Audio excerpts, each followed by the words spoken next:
Okay, hello, I'm Ellie McAfee, and today I'm going to be pitching my new Adobe XD prototype for Comstock Advisor's website. I'm going to start off by talking about the overall problem. There were three aspects to this. One is that bounce rates are very high on the first page of the website. Two, there have been struggles with updating the website and attracting new markets. And three, overall modern website design. I knew all three of these things were problems based on requests when I was working as a marketing intern for Comstock over the summer, and also Google Analytics numbers showed that there were 70% bounce rates on the first page, which is a pretty high percentage. And based on user research, the highest reason for this bounce rate is because the wrong people were sent to the landing page, not the target audience that we wanted, or there were no definitive next steps within the navigation. The ultimate goal on the website is to get the user to get to the contact page and to contact Comstock professionals, because that would create a more likely transaction. Next, I'm going to dive into my solution for these three issues, and that is an Adobe XD prototype, a website mockup that has modern and seamless imagery, theme, readability, and usability. This prototype will be functional and serve as an example site that a developer can utilize to recreate Comstock site pages in WordPress. I created this mockup based on research about best practices for service providing company websites. People really like easy navigation, highly visual layouts, content-heavy explanations, and this is especially true for companies providing service, and a proof of expertise. I did a lot of benchmark research against competitor valuation companies, and contacted Comstock's developer about website design as well. Additionally, I conducted potential client user interviews and user interaction exercises to see how people interact with the current and the new Adobe XD prototype that I created. In regards to market size, Comstock conducts 250 plus ESOP engagements every year to companies with net asset values from $1 million to $800 million. They've also expanded their services to a plethora of industries such as construction, branding, and media, breweries, women-owned organizations, etc. And the business valuation firms in the U.S. market size is estimated to be around $3.4 billion in 2020. I've also included Comstock's service mix, so the types of companies that they typically provide services for. The top is ESOPs, companies with employee stock ownership plans put in place, corporate advisory, tax, and then 2% of companies they provided services for are other. So Comstock's top competitors are Lehman CPA and advisory firm and Prairie Capital Advisors. I received a document about Comstock's top competitors from valuation professionals based on location, size, and target market. I really especially focus on Prairie Capital because that is their biggest competitor based on size and location. This is a valuation advisory services company located in Chicago. Their main specialties are in financial service advisory, ownership transition services, and acquisition services. So their client base is a little more niche, and they're also slightly smaller than Comstock as well. After analyzing Prairie Capital's website, I noticed a few advantages and disadvantages of their overall design and information. Every page on the Prairie Capital Advisors website has scroll-based animations, and there's a lot more information on each page than Comstock has. They also have a list of industries that they provide valuation services for. The team page has very appealing and cohesive photographs of employees, which is extremely important because the product that business valuation companies are selling is basically their professionals and their people.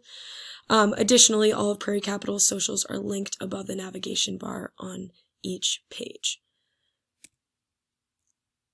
So the target persona that I'm going to talk about is someone named John Doe. He's a business owner. He owns a local construction company in northern Kentucky.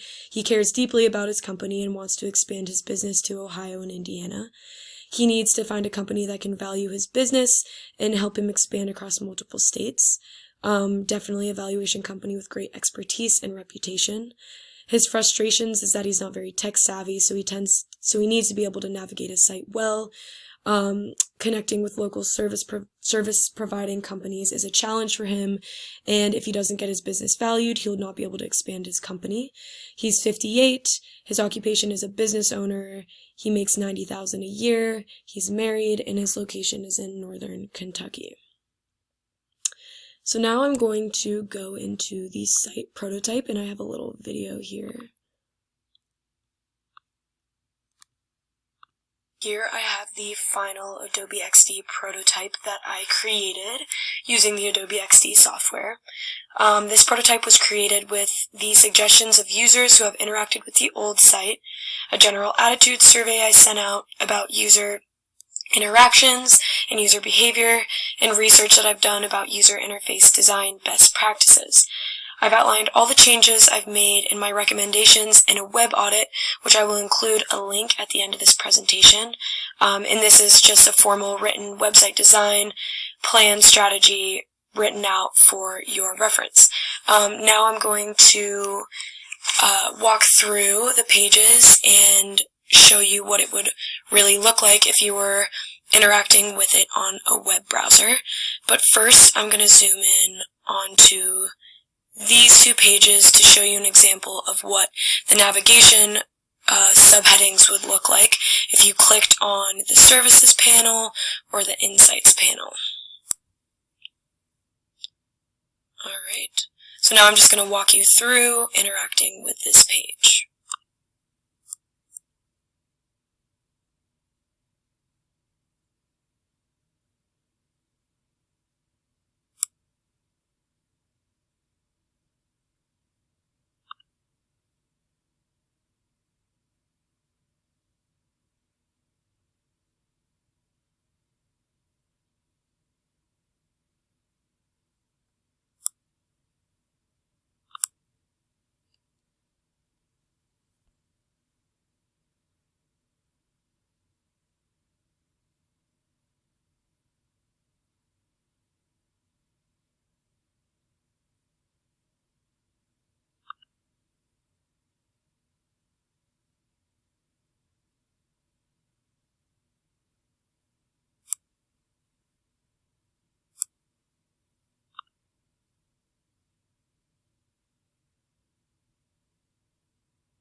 Okay.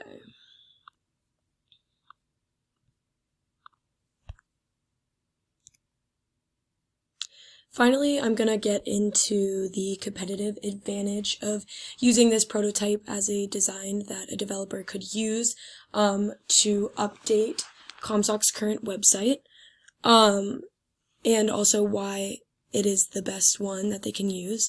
So based on general user attitude surveys, I found out that people looking for a service want very informational pages and navigation that helps them get to the information quickly. Imagery is important and cohesive coloring as well. Many of the participants said that they would be most deterred from a website that doesn't look modern and up to date. Based on client user interviews relating to Comstock's current website, they said that they would rather have contact forms be on the site, the home and resources sections of the navigation bar to be in the actual navigation bar to create a more cohesive look, and the resources section to not look so plain, that they would like more imagery. Many said that the current navigation layout was slightly confusing. All of the participants also said that they would use Comstock services based on the current page. Additionally, they said the services page doesn't need all of the photos, that it feels repetitive, and they would rather have an easily scrollable page with information about their services. Based on secondary research of best practices, I found that having social media links at the very top of the page is extremely important. It shows media presence and professionalism. I also still wanted to include aspects of the old brand design, coloring, and font to give the site a traditional feel with a little bit of a modern twist. And I included testimonials because testimonials are great for the service industry. It definitely enhances their credibility. Finally, I wanted to include company culture on the page because it shows that Comstock is a very client-centric company and they provide a very client-centered service. So all these findings that I found and collected through secondary research and interviews helped me come upon my final design for Comstock's website prototype. And that is the end.